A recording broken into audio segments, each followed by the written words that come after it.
ഞാൻ 10th കഴിഞ്ഞ് +1 +2 പഠിച്ചത് കോട്ടയത്തെ ഒരു അത്യാവശ്യം ഫേമസ് ആയിട്ടുള്ളൊരു സ്കൂളിലാണ്. പക്ഷേ ആ സ്കൂളിലൊരു ആചാരമുണ്ട്. അതായത് +1 +2 അല്ല, അല്ലെങ്കിൽ ജൂനിയർ കോളേജ് എന്ന് അവിടെ പറയും. അവിടെ ആദ്യമായിട്ട് വരുന്ന കുട്ടികൾക്ക് ഒരു പൂ കൊടുത്ത് സീനിയേഴ്സ്, അതായത് +2 സ്റ്റുഡൻസ് വെൽക്കം ചെയ്യും +1 സ്റ്റുഡൻസിനെ. അങ്ങനെ ഒരു ആചാരമുണ്ട്.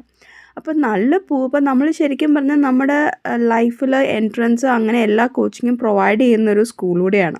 അപ്പോൾ ലൈഫിലൊരു പുതിയ ബിഗിനിങ് ആഗ്രഹിച്ചാണ് എല്ലാവരും ആ ദിവസം വരുന്നത്. കളർ ഡ്രസ്സ് ആയിരിക്കും, കാരണം യൂണിഫോം ഒന്നും സ്റ്റിച്ച് ചെയ്ത് കിട്ടി കാണിട്ടില്ല. അങ്ങനെ നമ്മൾ ഫസ്റ്റ് ഡേയിൽ എല്ലാവർക്കും പൂ സീനിയേഴ്സ് അവരുടെ വീട്ടിൽ നിന്ന് പൂ കൊണ്ട് കൊടുക്കുകയാണ്. പക്ഷേ അന്ന് ഞാൻ ഇവിടെയാണ് നിന്നിരുന്നത്, ഹോസ്റ്റലിൽ നിന്നിട്ടുണ്ടായിരുന്നു.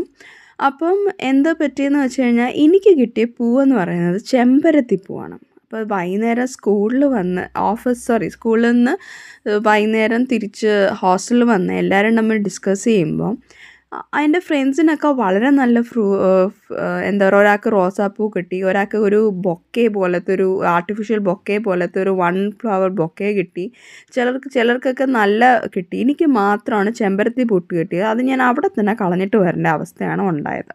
പക്ഷേ എൻ്റെ ടേൺ വന്നപ്പോൾ ഞാനൊരു കോളാമ്പി വെച്ചിട്ട് ഒരു നല്ലൊരു ബൊക്കെ ഉണ്ടാക്കി let all your wishes true എന്ന് പറഞ്ഞ് എഴുതി കൊടുക്കുകയാണ് ചെയ്തത്. ആ കിട്ടിയ ആൾക്ക് സന്തോഷം തന്നതും അയാൾക്ക് പുതിയ സ്റ്റാർട്ടാവും എന്നൊക്കെ വിശ്വാസത്തിലാണ് ഞാൻ കൊടുത്തത്. നിങ്ങൾക്ക് ഇതുപോലെ ആചാരങ്ങളുണ്ടായിരുന്നോ നിങ്ങളുടെ സ്കൂളിൽ? ഉണ്ടെങ്കിൽ താഴെ കമൻറ്റ് ചെയ്യാൻ മറക്കരുതേ.